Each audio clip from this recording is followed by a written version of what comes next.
Well, right now across America, more than 7,000 Starbucks are getting ready to close their doors. The Java pusher shutting down between 5:30 p.m. and 9 p.m. Eastern Time to train 135,000 employees on improving customer service, something it needs badly. Sales have stalled as its stock has stalled as well, down about 40% in the past year. So is this coffee break good publicity or just bad PR? It's a PR move, for sure. It is? 100%? For sure, yeah. All right. I think they're moving in the right direction. They obviously want to show people that they're trying to upgrade in some respect. Well, my next guest says it's a big mistake. Dave Sutton is a branding and marketing strategist at Top Right. Dave, explain.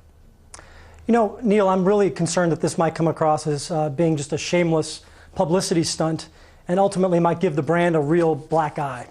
How so? Well, number one, it's a huge inconvenience to the customer base. Many of the loyal customers of Starbucks are obviously not going to be able to get access to their favorite beverages tonight. But more importantly, it's drawing a lot of attention and raising a lot of questions around a negative. And that negative is the customer experience. And I think many consumers are kind of scratching their head and saying, what is the real problem with the customer experience? What's wrong with the baristas? What's wrong with the product quality? And I think that this also raises a question, how much can you really get done with 3 hours of training with your employees? At the end of the day, actually, Dave, you can teach them to consistently make a cup of coffee right? Isn't that the rap against Starbucks, that depending on the latte, it can be made all over the map, and this sloppy quality issue is something that Howard Schultz particularly wanted to address. Now, I would disagree with you to this extent, Dave, that people might look at the stores closed and think, well, this is bad to do to them. But you could flip it around and say, we are closing these stores because we want to do good by you. On longer term, this is going to be good for you. What do you think of that? Well, I think in the short term, we shouldn't lose sight of the fact that they've just instantly put every one of their customers in play. I don't know if you saw Dunkin' Donuts' response. Right. Good point. 99 cents, through 10 o'clock tonight, you can get your favorite espresso drink at Dunkin' Donuts. Well, a lot of people have been doing that already, right? McDonald's has done this with gourmet coffees, and you're right, Dunkin' Donuts, and especially this sort of tempting tease during this shutdown.